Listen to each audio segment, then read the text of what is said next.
Se você já tem experiência, você já sabe a resposta para isso. Se você está começando agora, as chances são que você fica perdido.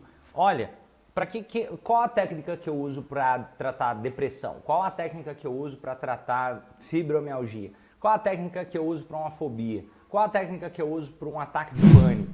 Você já se perguntou isso? Nós vamos conversar sobre esse assunto de forma séria, de forma ética, de como você deve agir e sem achar aquela ideia maluca de pílula mágica. Ó, vamos lá.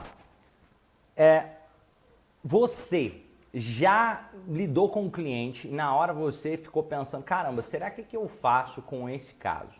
Você já se perguntou qual a melhor técnica para tratar uma síndrome do pânico? Ou qual a melhor técnica para ajudar uma pessoa com TDAH? Qual a melhor técnica para ajudar uma pessoa com fibromialgia? Qual a melhor técnica para ajudar uma pessoa com depressão? Se sim, eu quero te ajudar a desenrolar isso, para que fique mais claro. Tem pessoas aqui que ainda, escreve, qual técnica eu uso? Confusão, a Arineia ainda está perdida aqui. Confusão. A Maria Leal ainda está buscando encontrar esses pontos. A Janete já tem clareza. Muito bom, Janete. A Cleomária tem confusão. Vamos dar uma lida aqui. Daniela, confusão. Para começar a desmistificar qual a técnica que eu uso para cada caso, é importante você entender que o terapeuta ele não trabalha com a doença. Ele trabalha com o ser humano. Se você começar a entender isso, você se torna um terapeuta 3 milhões de vezes melhor. Inclusive, um grande problema que algumas pessoas que vão começar a atender como terapeuta têm é que elas acham que elas têm que entender e saber de todos os psicodiagnósticos e de todas as doenças para ser terapeutas. E não é esse o papel. O seu papel não é fazer o papel de psiquiatra. Por quê? O psiquiatra que vai dar um diagnóstico e receitar um medicamento. Não é isso que o terapeuta faz. O terapeuta, ele olha para o ser humano. Quando você começa a entender isso, você vai se aproximando da clareza. Se você fica pensando qual a técnica eu uso para lidar com vou colocar aqui o transtorno de pânico, pensando só no diagnóstico, sem perceber você vai estar negligenciando o que é o maior poder da terapia e que só a terapia pode dar em relação a outros tipos de abordagens. Se você for ver, o psiquiatra não vai fazer isso. O psiquiatra pode receitar um medicamento, o terapeuta não. O terapeuta ele vai trabalhar nas questões emocionais e comportamentais daquele indivíduo. E aí, eu olhando para o ser humano, tanto faz se ele tem transtorno de pânico, se ele tem bipolaridade, se ele tem, ele está com burnout, ele está com TDAH ou qual que seja o diagnóstico dele. Porque eu não vou lidar com o rótulo, eu vou lidar com o ser humano por trás do rótulo. Uma pergunta muito mais poderosa no processo terapêutico do que me fala qual o diagnóstico que te deram, é pensar, me fala o seu nome, me fala sobre o que você sente, me fala o que está acontecendo na sua vida. São perguntas muito mais relevantes, porque é isso que o papel do terapeuta, é entender aquele ser humano, não é trazer diagnósticos de transtornos. Romane, mas eu tenho uma insônia. Não. A insônia é o sintoma de alguma coisa que está acontecendo. É só um sintoma de uma desordem. Se você trabalha aquele ser humano por trás da insônia, consequentemente ele consegue dormir melhor. Eu vou te dar um exemplo claro sobre isso daqui. Tinha uma pessoa que estava infeliz no trabalho. E essa pessoa estava muito infeliz no trabalho, o que acontecia? Ela estava com insônia. E aí ela tomava medicamento para dormir. E ela já estava fazendo isso, já tinha anos. E de repente, ela foi demitida do trabalho. Ela se sentiu mais... No início foi triste, ela ficou desesperada, mas logo depois ela se sentiu mais leve. E depois ela parou de tomar medicamento para dormir, ela dormia muito bem. Qual a técnica que foi usada nesse caso? Qual a técnica foi usada nesse caso? Ela simplesmente saiu de um trabalho que ela não gostava. Não é sobre uma técnica para esse caso. É sobre entender o que está acontecendo na vida daquele ser humano. Aí você se torna um bom psicoterapeuta. Porque no momento que você pensa, para insônia é essa receita de bolo, desculpa, isso é um pensamento extremamente idiota. Por quê? se você pensar assim, você vai no Google e digita dicas para acabar com a insônia. Aí você acaba com a insônia? Não, se fosse assim, ninguém tinha insônia. Era só ir no Google e digitar as dicas para acabar com a insônia. Era só ir no Google e digitar as dicas para eliminar a ansiedade, ou as dicas para eliminar a depressão. E ninguém teria depressão, ninguém teria insônia, ninguém teria problemas emocionais. Ou sintomas desafiadores no dia a dia. Então não é só sobre as diquinhas. O terapeuta, ele não é o cara das diquinhas assim não. Pode ser até que em algum momento ele possa fazer algum tipo de sugestão, mas não é esse o principal papel do terapeuta. É ajudar a pessoa a usar as emoções da pessoa a favor da pessoa. Os comportamentos de forma mais congruente com a própria essência daquele indivíduo. Esse pensamento de diquinha é um pensamento, desculpa, muito idiota. Até, vamos lá, o que vai fazer você ter clareza, então, sobre qual técnica você usa para cada caso? Primeiro, você tem que aprender sobre autoconhecimento, sobre desenvolvimento humano, sobre psicoterapia, você vai estudar psicologia. E aí, o que acontece? Se você entende mais sobre o ser humano, consequentemente fica fácil de poder ajudar aquele ser humano a lidar melhor com qualquer que seja o sintoma. Eu não estou olhando para a doença, eu estou olhando para a pessoa. Esse é o grande diferencial de um médico para um terapeuta. A pessoa que ainda fica buscando a técnica para qual diagnóstico, obviamente é uma pessoa, na minha percepção, que atendeu pouco ou, mesmo que tenha atendido mais, ainda não consegue gerar os melhores resultados para o seu cliente. Por quê? Porque o cliente, o que vai transformar a vida dele é ele saber quem ele é de forma profunda.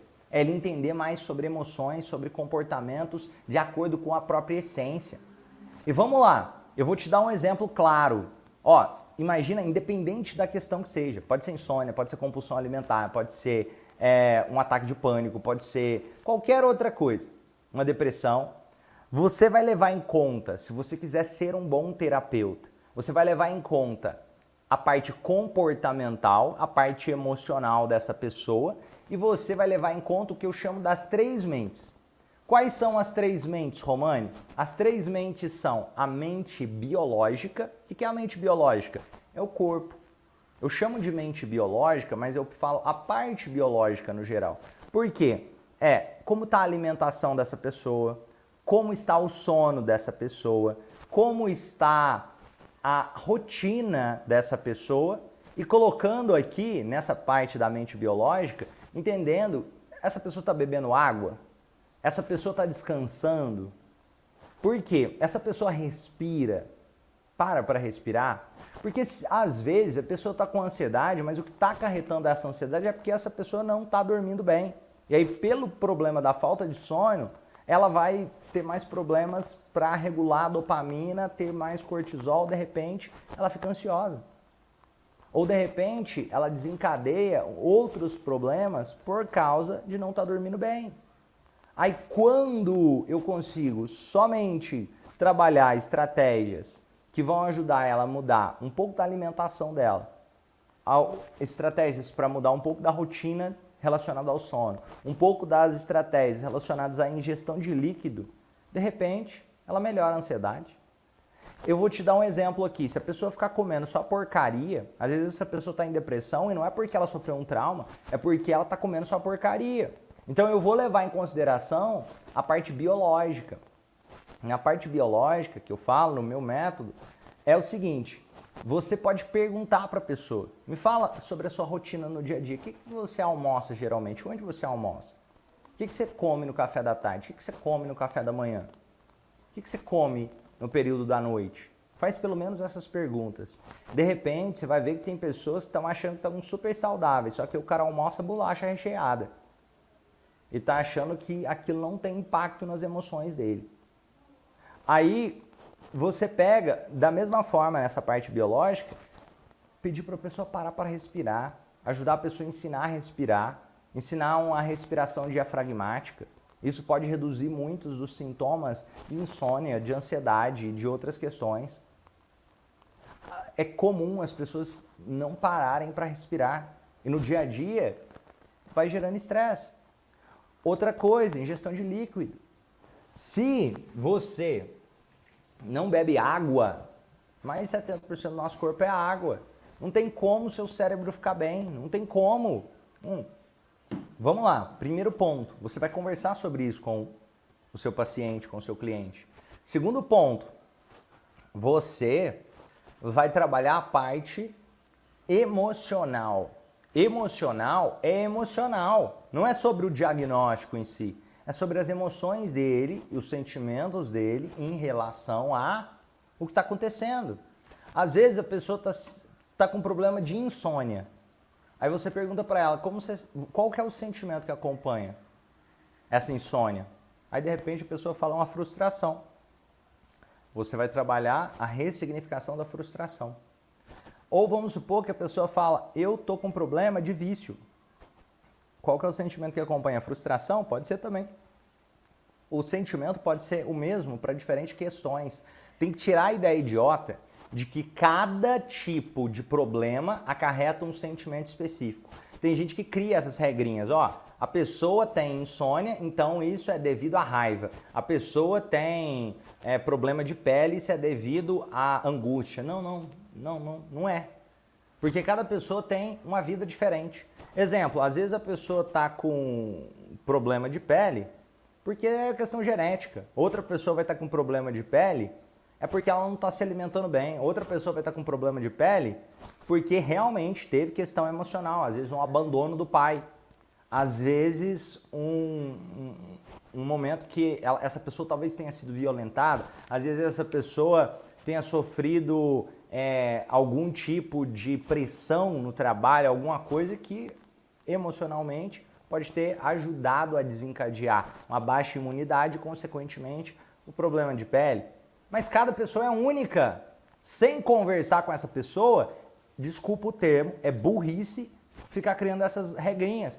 Romani, mas de acordo com o fulano XPTO, a pessoa que tem candidíase é porque quando ela era pequena, ela viu o pai e a mãe se relacionando e ficou com aquele trauma. Não, você não sabe disso. Você tem que perguntar para a pessoa. Não existe essa regrinha. Cada ser humano é único. Para uma pessoa pode ser que tenha sido isso, para outra não tem nada a ver. Para outra, cara, ela pode não ter nem... Você tem que entender que é como nós recebemos. Vamos colocar aqui, 2 pessoas foram para uma festa. Uma pessoa chegou na festa e disse que era a melhor festa que ele foi na vida. A outra pessoa disse que aquela festa estava horrível. E que festa chata. A festa era a mesma, só que eram 2 pessoas diferentes. Então o que você vai levar em conta? Não é o que aconteceu, é como a pessoa percebe o que aconteceu, para ressignificar de acordo com o indivíduo de forma subjetiva, aquele fato. Então, vamos dar o exemplo. A pessoa chega e ela tem alguma questão para resolver. Vamos supor que seja insônia. E aí ela diz que acompanhando a insônia, ela se sente frustrada ou angustiada. Você vai pegar esse sentimento de frustração, angústia ou o sentimento que ela trouxer e vai ressignificar aquele sentimento. O que é ressignificar? É dar novo significado. Porque, de repente, ao trabalhar aquele sentimento, seja com técnicas como purificação dos sentimentos, física dos sentimentos, resgate dos recursos, fazer uma viagem no tempo com ela, tem várias formas. Aquele sentimento deixa de ser pesado. Vamos supor que essa pessoa, ela sente angústia e aquilo acarreta na insônia. E para essa pessoa é porque ela foi muito super protegida pelos pais. Ou para outra pessoa foi porque ela foi negligenciada pela mãe. E aí aquilo pode estar acarretando angústia que vira uma insônia. E aí quando você trabalha o sentimento de angústia, e seja perdoando a mãe, seja de acordo com aquele indivíduo, com o que aquele indivíduo trouxer, isso consequentemente vai fazer essa pessoa dormir melhor. Vamos dar um exemplo aqui, a pessoa chega e fala, eu tenho compulsão alimentar. Aí, lembra, você vai entender a rotina biológica dela, essa pessoa faz atividade física ou não, tudo isso conta. Mas você também vai trabalhar a parte emocional para ela conseguir fazer o que precisa ser feito. Porque não adianta só saber o que precisa ser feito. A pessoa tem que estar bem emocionalmente para conseguir ter resultado. E aí, imagina o seguinte, a pessoa diz, nossa, eu sinto, vou colocar aqui um desespero. você de repente percebe que aquele desespero foi de um momento que ela sofreu uma tentativa de abuso na infância e aquilo fez com que inconscientemente ela começasse a criar a ideia de que ela tem que engordar para se proteger. E nem ela sabia disso. E aí você consegue ajudar ela ressignificando essa emoção de desespero, dando novo significado e ajudando ela no presente a ficar melhor. Mas eu preciso sempre trabalhar aí no passado, ressignificar? Não, você não precisa nem voltar, porque nós vivemos no presente, isso é só uma possibilidade. Você pode, inclusive, no presente, ressignificar esse sentimento de desespero. Você pode sobrepor com outros sentimentos, tem várias estratégias e várias abordagens. Dar sentido, criar um novo significado, uma autoimagem, trabalhar a autoimagem dessa pessoa. Isso tudo tem a ver com estratégias emocionais, o senso de identidade, quem a pessoa é, como ela se vê. Porque se ela se vê como alguém, nossa, eu tô velho, não consigo fazer muita coisa mais não, as chances são que ela não consegue mesmo. Agora, se ela ainda se vê como alguém produtivo, que consegue fazer as coisas, ela tende a fazer. E vamos lá, você vai trabalhar na parte emocional, imagina o seguinte, a pessoa, você vai pensar, o sintoma, tanto faz qual seja o sintoma. Isso é um dos grandes diferenciais. Tem métodos de terapia que é totalmente baseado no sintoma. E desculpa, esses métodos são extremamente pobres. Por quê? Porque eu estou tirando de lado o que mais é o pilar fundamental do processo terapêutico. E qual é? O ser humano.